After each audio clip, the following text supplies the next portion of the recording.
Hello and welcome back to the channel. Today we're talking about one of our favorite cities in the world, Florence, Italy. One day here is never enough, but if you've only got 24 hours, we're going to tell you exactly what you should do. Welcome to World Wanderers. We're Alicia and Will. Come wander the world with us. Whether you're arriving by train into Santa Maria Novella Station, driving in from the beautiful Tuscan countryside, or flying into the Piazzale Airport, Florence is a pretty easy city to get into. The train station is right in the heart of the city with only a 10-minute walk to the famous Duomo Cathedral. And the airport is only about a 20-minute drive from the city center, which really isn't that bad either. We're starting this itinerary at noon, giving you the full afternoon, evening, overnight stay, and the next morning to soak in Florence's highlights.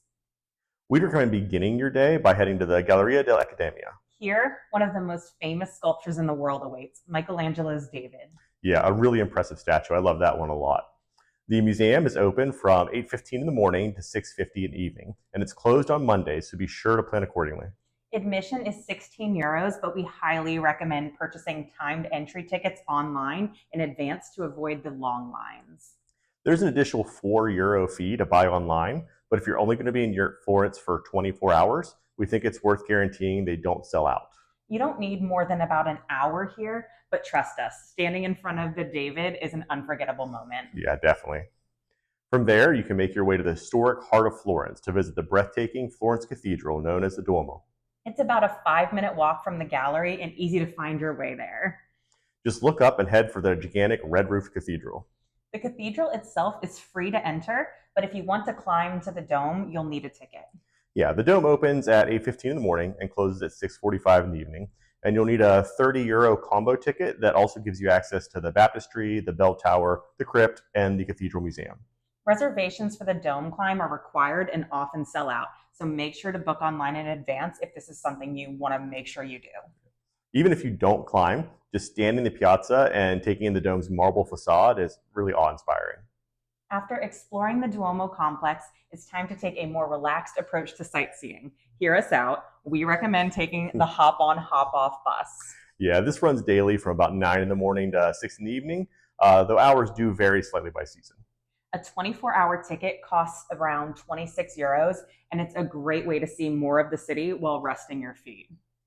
One of the must-stop destinations on the route is the Piazzale Michelangelo, a scenic overlook that provides probably the best panoramic view of Florence. To walk it would take about a half hour each way, and it's straight uphill. So this alone is worth the bus price for me, and we got amazing photos. And that half hour is like from the bottom of the hill to the top, alone from the middle of the city. Right. So whether you catch it in like the golden glow of the late afternoon or at sunset when the sky starts lighting up with all its beautiful colors up behind the dome and the rooftops, this spot is a photographer's dream. There's also some other beautiful stops that give you a bird's eye view of the city. We've done quite a few of these buses around the world, and this one is without a doubt our favorite one. Right. So we recommend sitting on the top and letting the breeze and sun wash over you as you take in the beautiful sights of Florence. And once you're done there, we'd go ahead and grab some dinner and then head to your hotel for the night. The next day, start early and head to the Uffizi Gallery, one of the most important art museums in the whole world. It also opens around 8:15 in the morning and closes at 6:30 in the evening. And like many top attractions in Florence, it's closed on Mondays.